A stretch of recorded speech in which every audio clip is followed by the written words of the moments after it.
CID থেকে শুরু করে পিবিআই এবং গুলশান থানা পুলিশ, ওনারা সবাই সবকিছু তদন্ত করেছেন। তদন্ত করার পর ওনারা যে রিপোর্ট দিয়েছেন, এখানে আসলে কি বলবো, শুধু চেকের ফাঁকা চেকের পাতা উড়েছে, ঠিক আছে। তারা যেহেতু দণ্ডাঢ্য, তো তাদের যেহেতু টাকা আছে, তার টাকা দিয়ে প্রত্যেকটা সেক্টর তারা মানে কিনতে সক্ষম হয়েছে।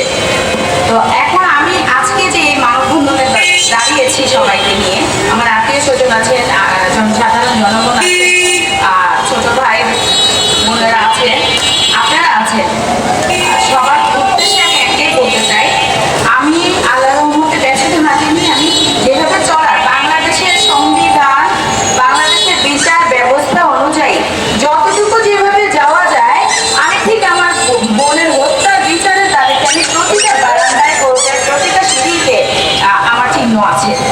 তো আমি এখন হাইকোর্টে আছে, নিম্ন আদালত যখন পিবিআই চূড়ান্ত প্রতিবেদন আপনার অ্যাকসেপ্ট করে খারিজ করে দিয়েছিল, তখন নিম্ন আদালতকে পর্যন্ত বিচারের ব্যবস্থায় আনা হয়েছে। এখন আসামি করে বিচারের এগেনস্টে, মানে যে বিচার উনি যে বিচার করেছিলেন, সেখানে যে নিম্ন আদালতের অনেকবার হস্তক্ষেপ হয়েছে রাষ্ট্রীয় মদতে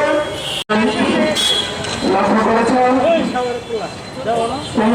আছে, আপনারা দুই কলম বিচারের দাবিতে আপনাদের কলমের অস্ত্র দিয়ে সংগ্রামী উপস্থিতি, আমরা একটি অনুষ্ঠান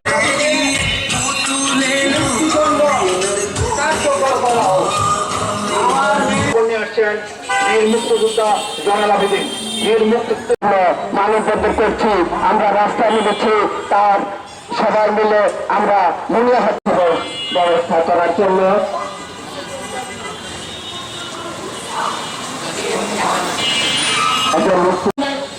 তাকে নাকি নিরাপত্তা দেওয়ার জন্য আর্মি পুলিশটাকে এটি অবস্থান করছে। আমি এটা খুব নিন্দা জানাই। আমি চাই না আমরা এখনো তার ধন্যবাদ, তার ধরে মানুষ সহ যারা আমরা যারা নিরাপত্তার বিচার চাই, এটাকে বিজয় যাবি। আর একদিন বেড়াতে যাওয়ার পরে তিন দিন আমাদের পাশে রাতের মহিলাকে আমার বাসায় ঘুমিয়েছিল। আমরা তাকে আমার আজকে আমি এইটুকুই বলবো, আমাদের এই স্বাধীন সাধারণত এসে গেছে